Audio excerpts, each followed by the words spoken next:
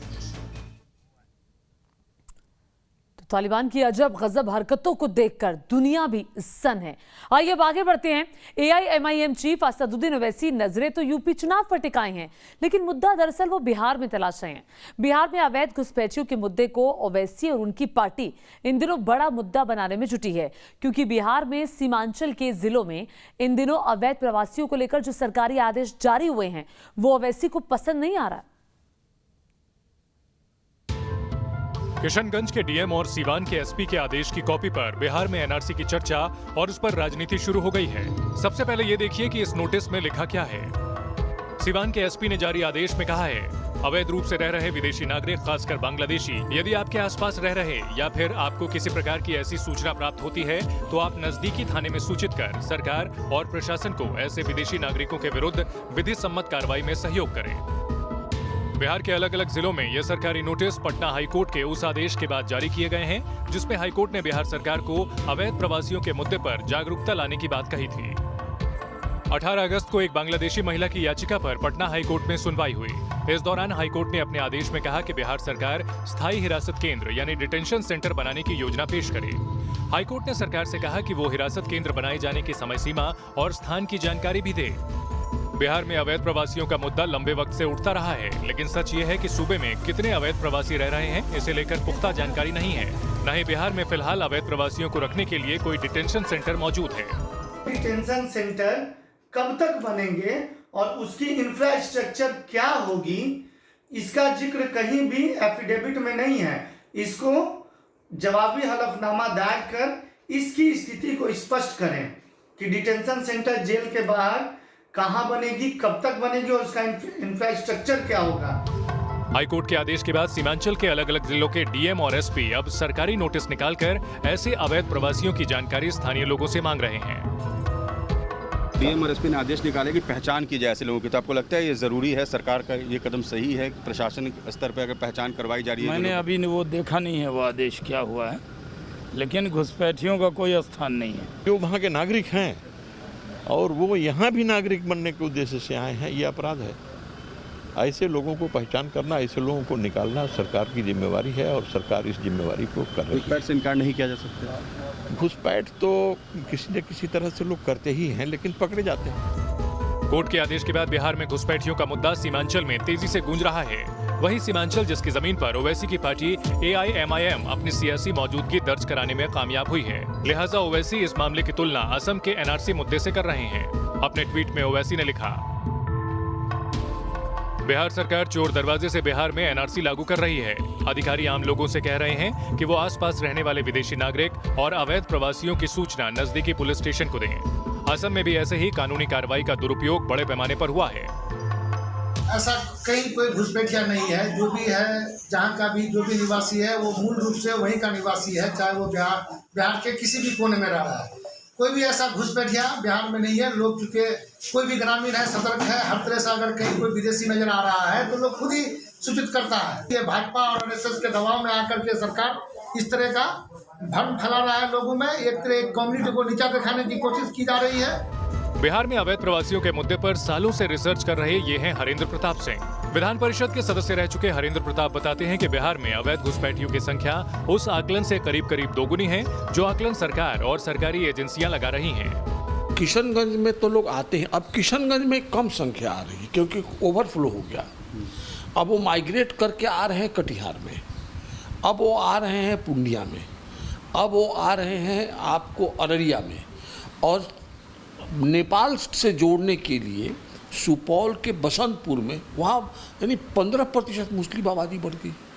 तो ये एक सीमावर्ती है। 13 जिले हैं, पूर्णिया, कटिहार, किशनगंज, अररिया, सहरसा, सुपौल, मधेपुरा, दरभंगा, मधुबनी, सीतामढ़ी, शिवहर, मोतिहारी और बेतिया। ये जो सीमावर्ती जिले हैं, इस जिले में वो एक पट्टी में आ रहे हैं। बिहार के सीमांचल के इलाके घुसपैठ को लेकर हमेशा से संवेदनशील रहे हैं। बातें हमेशा ये आती रही कि इन इलाकों से घुसपैठी आते हैं अंदर, और ये बात सरकार के मंत्री भी मानने लगे हैं। लेकिन अब चुनौती ये है कि इस घुसपैठ को रोका कैसे जाए, और शायद अब माननीय उच्च न्यायालय के आदेश के बाद सरकार सजग हो और कोशिश ये हो कि बाहर वाले आके घर वालों की हकमारी न करें, बाहर वाले आके घर के अंदर माहौल न बिगाड़ें। घुसपैठ को यानी अवैध प्रवासियों को रोकना अब बिहार सरकार के एजेंडे में है। देखें बिहार सरकार इनकी शिनाख्त कैसे और कब तक कर पाती है।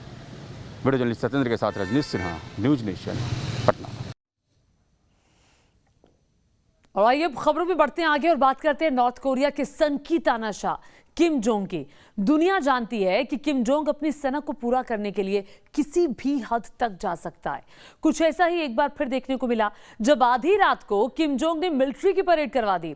और सबसे खास बात तो यह है कि इस परेड में किम जोंग उन खुद भी शामिल हुआ, लेकिन उसका अंदाज बदला बदला था।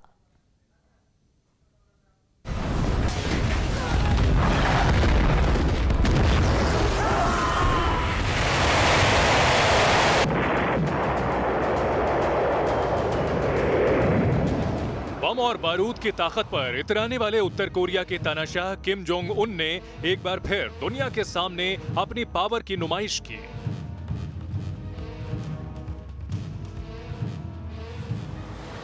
एटमी हथियारों का जखीरा जमा कर सुपर पावर को धौंस दिखाने वाले सन के किम ने आधी रात को फाइटर प्लेन की गर्जना करवाई।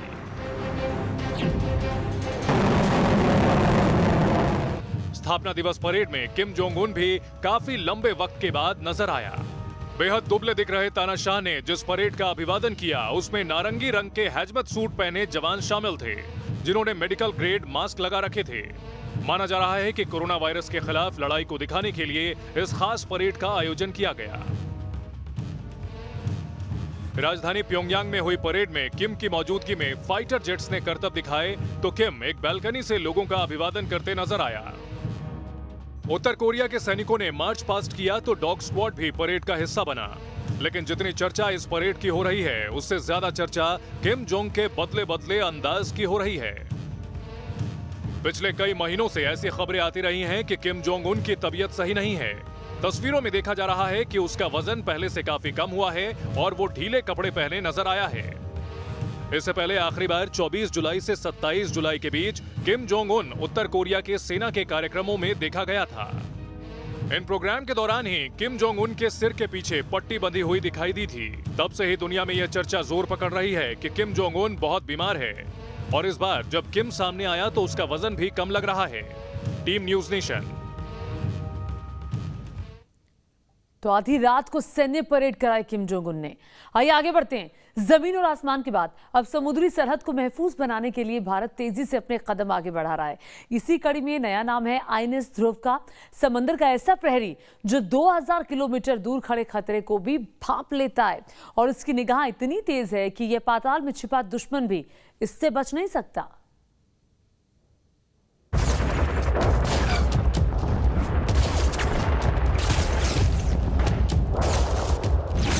दुश्मन हजारों किलोमीटर दूर से ही साजिशों का चक्रव्यूह क्यों ना बुन रहे हो, इंडियन नेवी के नए जाबाज की नजरों से बच नहीं सकता। भारत का पहला न्यूक्लियर मिसाइल ट्रैकिंग जहाज आईएनएस ध्रुव दुश्मन की साजिशों को कुचलने के लिए तैयार है। आईएनएस ध्रुव भारत का पहला नौसैनिक पोत है जो लॉन्ग रेंज की न्यूक्लियर मिसाइल को ट्रैक करने में सक्षम है। आज हिंद महासागर में चीन तेजी से अपने पांव पसारने की कोशिश कर रहा है। नेवी सर्वेलांस सिस्टम में चीन सबसे आगे दौड़ने लगा है। चीन के पास आईएनएस ध्रुव की तरह कई शिप हैं जिन्हें वो अलग अलग जगहों पर तैनात करता रहता है। लिहाजा चीन की चुनौती को रोकने के लिए ये जरूरी था कि भारत भी न्यूक्लियर मिसाइल ट्रैकिंग जहाज तैयार करे। दुश्मन की परमाणु मिसाइल हो या फिर समंदर में साइलेंट किलर, आईएनएस ध्रुव दुश्मन की हर हरकत का पता लगा लेगा और वक्त से पहले अलर्ट कर देगा। चीन और पाकिस्तान न्यूक्लियर मिसाइल दागने की क्षमता रखते हैं, लिहाजा आईएनएस ध्रुव को खास तौर पर चीन और पाकिस्तान की निगरानी के लिए तैयार किया गया है। आज जमीन से बैलिस्टिक मिसाइल ट्रैकिंग के लिए हमारे पास कई एयर डिफेंस सिस्टम है, लिहाजा समंदर में मिसाइल सर्विलांस सिस्टम को दुरुस्त करना बेहद जरूरी हो चुका है। समंदर में हम हमेशा रडार सिस्टम नहीं लगा सकते, लिहाजा एक चलते फिरते रडार सिस्टम की जरूरत है जिसे ध्रुव के जरिए पूरा किया गया है। साल 2018 में आईएनएस ध्रुव का सी ट्रायल किया गया था, तब इसे VC-11184 का नाम दिया गया था। आईएनएस ध्रुव की स्पीड 40 किलोमीटर प्रति घंटा और इस पर 300 क्रू मेंबर की तैनाती हो सकती है। भारत तेजी के साथ रक्षा क्षेत्र में मजबूती वाले कदम उठा रहा है। डिफेंस बजट में हमने रक्षा उपकरण और हथियारों की खरीद में 33% की कमी लाई है। आईएनएस ध्रुव जहाज को हिंदुस्तान शिपयार्ड लिमिटेड ने बनाया है। इस प्रोजेक्ट में डीआरडीओ और एनटीआरओ भी शामिल रही है। दुनिया के बेहद ताकतवर देशों के पास ही आईएनएस ध्रुव जैसी क्षमता है। इस तरह के युद्ध पोत अभी तक सिर्फ अमेरिका, रूस, चीन और फ्रांस जैसे कुछ चुनिंदा देशों के जंगी बेड़े में ही शामिल हैं। एक वक्त था जब हम हथियारों की खरीद मामलों में नंबर 1 पर थे। आज भारत ने करीब 150 छोटे बड़े हथियारों की लिस्ट बनाई है जिसे इंपोर्ट नहीं किया जाएगा, बल्कि उसे मेक इन इंडिया प्रोग्राम के तहत भारत में ही बनाया जाएगा। अब भारत स्वदेशी रक्षकों की फौज तैयार कर रहा है जो हर चुनौती को खाक में मिलाने का मादा रखते हैं। दिल्ली से मधुरेंद्र कुमार के साथ टीम न्यूज नेशन।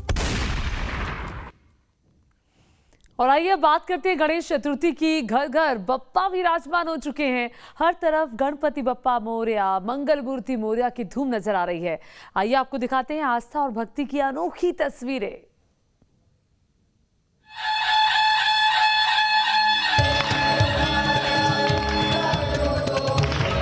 घर घर बप्पा विराजमान हो चुके हैं। देश भर में गणपति उत्सव की शुरुआत हो चुकी है। उल्लास और उत्साह के प्रतीक गणपति बप्पा का आगमन हो गया है। मुंबई की सबसे प्राचीन गणेश मंडल मुंबई चा राजा के 94 साल हो गए हैं। कोविड की वजह से अब की बार बप्पा की छोटी मूर्ति स्थापित की गई है। भक्त गणों की संख्या बेहद सीमित रखी गई है। पुणे के मशहूर डगलू शेठ मंदिर में बप्पा की स्थापना हो गई है। इस साल मुख्य मंदिर में ही बप्पा की स्थापना की गई है, लेकिन कोरोना नियमों के चलते मंदिर में भक्तों को एंट्री नहीं है।